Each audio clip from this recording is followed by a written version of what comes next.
गांव के बाहर एक पुराना खंडहर नुमा हवेली थी।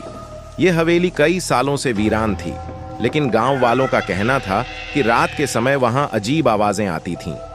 कोई भी वहां जाने की हिम्मत नहीं करता था, लेकिन एक दिन 3 दोस्त रोहन, सीमा और प्रवीण ने तय किया कि वे उस हवेली का सच जानने जाएंगे। रात का समय था जब वे हवेली पहुंचे। चांद की रोशनी में हवेली और भी डरावनी लग रही थी। रोहन ने हिम्मत जुटाई और हवेली के दरवाजे को खटखटाया। दरवाजा धीरे धीरे खुला और एक ठंडी हवा ने उनका स्वागत किया। अंदर का मंजर भयावह था। दीवारें चटक गई थीं और फर्श पर जाले लगे हुए थे। चलो अंदर चलते हैं, प्रवीण ने कहा। सीमा थोड़ी हेजिटेंट थी, लेकिन रोहन ने उसे आश्वस्त किया। वे तीनों अंदर गए। जैसे ही वे अंदर गए, दरवाजा अपने आप बंद हो गया। उन्होंने एक दूसरे की ओर देखा और थोड़ी घबराहट महसूस की। हवेली के भीतर अंधेरा था और केवल रोहन के फोन की रोशनी से उन्हें रास्ता दिख रहा था। वे एक बड़े हॉल में पहुंचे। वहां एक पुराना झूमर लटक रहा था जो अपने आप हिल रहा था।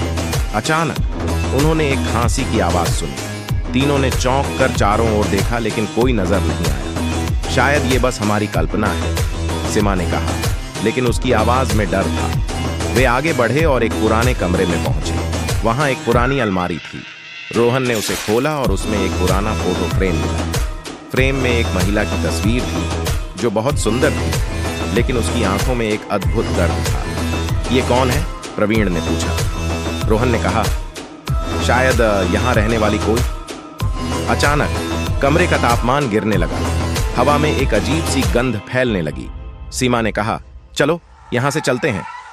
लेकिन जैसे ही वे दरवाजे की ओर बढ़े, दरवाजा फिर से बंद हो गया। इस बार दरवाजे पर एक धुंधली छाया उभरने लगी। तीनों ने एक दूसरे को देखकर डर गए। छाया धीरे धीरे उनके करीब आ रही थी। वह एक महिला थी, लेकिन उसके चेहरे पर गुस्सा और दर्द था। तुम लोग मेरे घर में क्या कर रहे हो? उसने चीखते हुए पूछा। सीमा बेहोश होते होते रह गई और प्रवीण ने अपनी आवाज खो दी। रोहन ने हिम्मत जुटाई और कहा, हम सिर्फ यहाँ की कहानी जानने आए हैं। महिला ने एक कदम और बढ़ाया। यहाँ जो हुआ वह तुम नहीं समझ सकते। मैं यहाँ फंसी हुई हूँ। अगर तुमने मेरी मदद नहीं की तो तुम भी यहाँ रहोगे। तभी हवेली की दीवारों से अजीब आवाजें आने लगीं, जैसे कोई चीख रहा हो। रोहन ने अपनी आंखें बंद कर लीं और प्रवीण को कहा, हमें भागना होगा। लेकिन जब वे भागने लगे तो हवेली के दरवाजे फिर से बंद हो गए। महिला की आवाज फिर से सुनाई दी, तुम्हें मेरी आत्मा को मुक्त करना होगा। रोहन ने समझा कि शायद उन्हें कुछ करना होगा। उसने कहा, क्या हमें तुम्हारे नाम का पता लगाना होगा? महिला ने सिर हिलाया। मेरा नाम नेहा है। मैं यहां गलत समय पर आई थी। मुझे मार दिया गया और अब मैं फंसी हुई हूं। तुरंत रोहन ने फोटो फ्रेम को फिर से देखा। यहां पर कुछ लिखा है, उसने कहा। लिखा था, नेहा की आत्मा को शांति दो। सीमा ने कहा, हमें इसे जलाना होगा। लेकिन प्रवीण डर के मारे कांप रहा था। उसने कहा, यह करना खतरनाक है। आखिरकार रोहन ने हिम्मत जुटाई। उसने एक मोमबत्ती जलाई और फोटो को अग्नि में डाल दिया। 24 अचानक एक तेज हवा चली और हवेली के चारों ओर अंधेरा छा गया।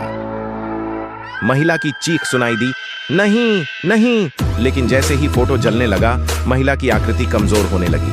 धन्यवाद मुझे मुक्त करने के लिए, उसने कहा।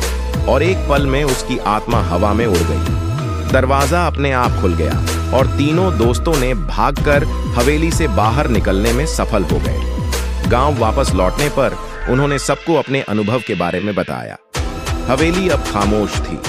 गांव वाले खुश थे कि एक आत्मा को मुक्ति मिली, लेकिन रोहन, सीमा और प्रवीण जान गए थे कि कभी कभी कुछ राज ऐसे होते हैं जिन्हें जानने की कोशिश नहीं करनी चाहिए। रात के सन्नाटे में उन्होंने एक बार फिर से उस खंडहर नुमा हवेली की ओर देखा और वहां एक हल्की सी मुस्कान महसूस की। उस मुस्कान में संतोष था, लेकिन डर भी। क्या उन्होंने सच में एक आत्मा को मुक्त किया था, या वह फिर से लौटेगी? वे हमेशा इस सवाल से जूझते रहे और कभी-कभी रात को जब वे सोने जाते तो उन्हें वही खांसी की आवाज सुनाई देती।